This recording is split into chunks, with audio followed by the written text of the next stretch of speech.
कहता है जगत शाश्वत है, इसलिए सृष्टा को बीच में नहीं लाता। ये जो शाश्वत जगत है ये अपने नियम से ही गतिमान है। उस नियम का नाम ताओ है। हमें बहुत कठिनाई होती है। कठिनाई हमें होती है क्योंकि जहां भी हम मनुष्य की भाषा सब जगह थोपते हैं, लेकिन विज्ञान मनुष्य से छुटकारा करवाता है चीजों का, और धीरे धीरे मनुष्य से छूटकर चीजें नियमों के अंतर्गत चली जाती। समझ लें, एक छोटा बच्चा गिर पड़ता है तो वो फौरन गाली देता है जमीन को। कुर्सी से टकरा जाता है तो वो कहता है नाटी, कुर्सी शैतान है। और अगर उसकी मां कुर्सी को 2 चपत लगा दे तो वो प्रसन्न हो जाता, खुश हो जाता, निपटारा हो गया। कुर्सी ने शरारत की उसके साथ, उसको जवाब दे दिया गया। बच्चा ये सोच ही नहीं सकता कि कुर्सी बिना शैतानी करने के इरादे के उसे गिराती होगी। कुर्सी में कोई इरादा नहीं होगा, कोई व्यक्ति नहीं होगा, ये बच्चा नहीं सोच सकता। और अगर जमीन गिरा के उसके पैर में चोट लगा देती तो वो ये नहीं मान सकता कि न्यूटन कहता है कि गुरुत्वाकर्षण के कारण तुम गिर गए। बच्चा मानेगा गुरुत्वाकर्षण तो मतलब कौन छिपा है उसके भीतर जो मुझे गिरा रहा है। बच्चे को कोई ना कोई व्यक्ति चाहिए, तब निश्चिंता हो जाती है। मुझे गिराने वाला कोई चाहिए, कोई दुश्मन वहां बैठा है जो मुझे गिरा रहा है।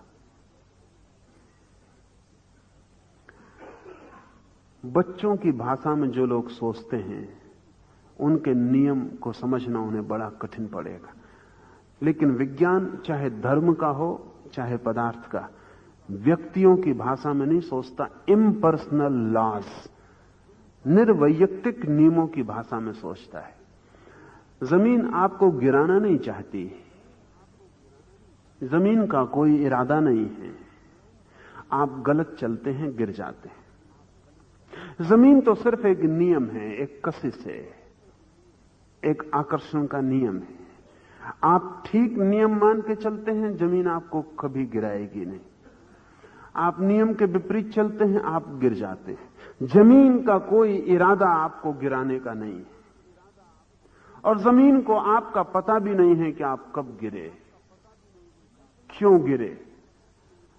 और जमीन की आप कितनी ही प्रार्थना और पूजा करें, अगर आप गलत चलेंगे तो कशिश आपके प्रति कोई दया भाव नहीं कर सकती, आप गिरेंगे। धर्म के 2 रूप हैं। एक धर्म का बचकाना रूप है। जिनकी बच्चों जैसी बुद्धि है वे ईश्वर को व्यक्ति मान के चलते हैं कि वहां आकाश में बैठा हुआ देख रहा है कि आप रात में पानी पी रहे हैं कि नहीं पी रहे हैं, कि आप किसी से झूठ बोले कि नहीं बोले, हिसाब लगा रहा है, वही खाते लिए बैठा होगा। अब तक पागल हो जाता अगर कोई परमात्मा आपके सब कारनामों का हिसाब रखता होता। एक एक आदमी अपने कारनामों से पागल हो जाता है, उसकी क्या गति होती ईश्वर अगर ये सब हिसाब लगाता है। ईश्वर कोई व्यक्ति नहीं है,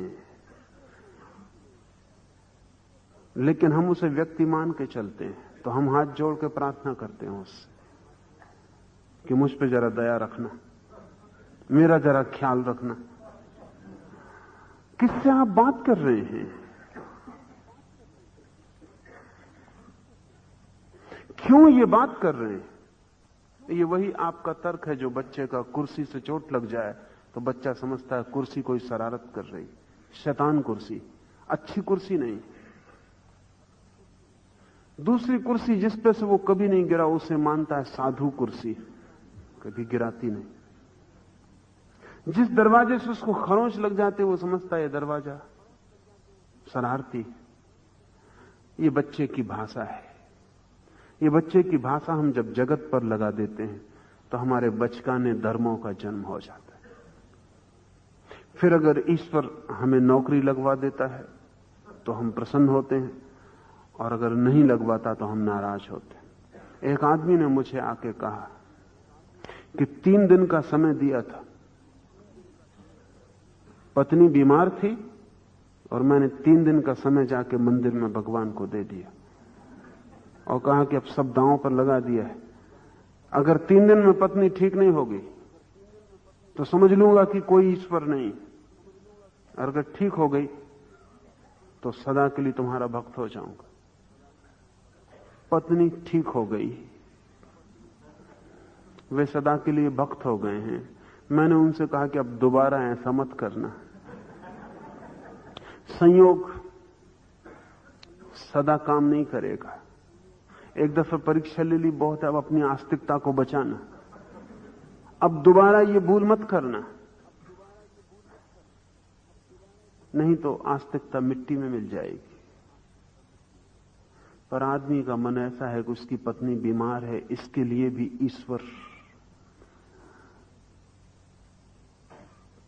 ईश्वर को कुछ करना चाहिए।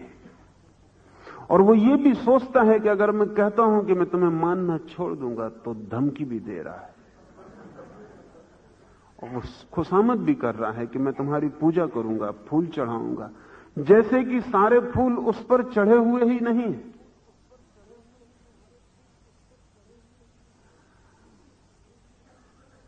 वो एक सलाह दे रहा है बुद्धिमानी की कि थोड़ी समझ से काम करना, नहीं तो एक आदमी को चूकोगे, खो जाओगे। जैसे ईश्वर का होना कोई लोकतांत्रिक मतों पर निर्भर है कि एक मत, एक वोट हाथ से जाता है। वो आदमी ये कह रहा है कि पार्टी बदल लूंगा 3 दिन के भीतर, मगर हमारी सारी आस्तिकता ऐसी ही है, सशर्त है। इसलिए ध्यान रखें, जो आस्तिकता शर्त से बंधी है वो अभी बचकानी, अभी प्रौढ़ नहीं हो पाई, अभी समझ पैदा नहीं हुई, अभी हम बच्चों की तरह जगत के साथ व्यवहार कर रहे हैं। अल्लाह से एक प्रौढ़ धर्म की बात कर रहा है, वहां ईश्वर व्यक्ति नहीं है, नियम है। फर्क इसलिए समझ लेना जरूरी है कि जब ईश्वर नियम हो जाता है तो प्रार्थना नहीं, आचरण मूल्यवान हो जाता है, और जब ईश्वर व्यक्ति होता है तो आचरण नहीं, प्रार्थना मूल्यवान होती है। जब व्यक्ति ईश्वर होता है तो हम जो कर रहे हैं उसके आसपास, उसे हम एक आदमी मान के करते हैं। फुसला भी सकते हैं, नाराज भी कर सकते हैं, प्रसन्न भी कर सकते हैं, लेकिन जब ईश्वर एक नियम है तो ये सारी बातें व्यर्थ हो गई। न फुसलाया जा सकता, न राजी किया जा सकता, न धमकी दी जा सकती, न भयभीत किया जा सकता, कुछ भी नहीं किया जा सकता। फर्क समझ लें, जब तक ईश्वर एक व्यक्ति है तब तक हमारी कोशिश होती है ईश्वर को बदलने की। जब एक आदमी जाके कहता है मेरी पत्नी बीमार, उसे ठीक करो, वो ये कह रहा है कि अपनी निर्णय बदलो मेरी पत्नी को बीमार रखने की, कि तुमने जो कोशिश की है उसे बदलो। एक आदमी कह रहा है कि मैं मर रहा हूं, मुझे बचाओ। एक आदमी कह रहा है मैं गरीब हूं, मुझे अमीर करो। कुछ भी कह रहा है, कुछ मांग रहा है, वो ये कह रहा है कि ईश्वर तुम अपने को बदलो, तुम्हारे निर्णय से मैं राजी नहीं हूं, तुम्हारे निर्णय में कोई भूल है, तुमने जो भी निर्णय लिया है अभी वो योग्य नहीं है, उसे बदलो। जब तक कोई व्यक्ति ईश्वर को व्यक्ति मानता है तब तक ईश्वर को बदलने की कोशिश चलती। हमारी प्रार्थनाएं, हमारी पूजाएं, हमारी उपासनाएं, उपवास, सब ईश्वर को बदलने की कोशिश। लेकिन ध्यान रखना, ईश्वर को बदलने का कोई उपाय नहीं, और जो ईश्वर आदमियों से बदला जा सके उस ईश्वर का फिर कोई भरोसा करने की जरूरत भी नहीं। जिस दिन ईश्वर नियम हो जाता है उस दिन सारी चीज उल्टी हो जाती, तब हम अपने को बदलने के सिवाय कोई रास्ता नहीं रहता। अगर ईश्वर नियम है तो मुझे अपने को बदलना पड़ेगा, क्योंकि नियम न किसी को क्षमा करता, न किसी का पक्षपात करता। नियम निर्वैयक्तिक है, इम्पर्सनल है। कितनी ही करूं प्रार्थना, कोई परिणाम ना होगा, आचरण का ही परिणाम हो सकता है। कितनी ही उपासना, कितने ही उपवास, कुछ परिणाम ना होगा।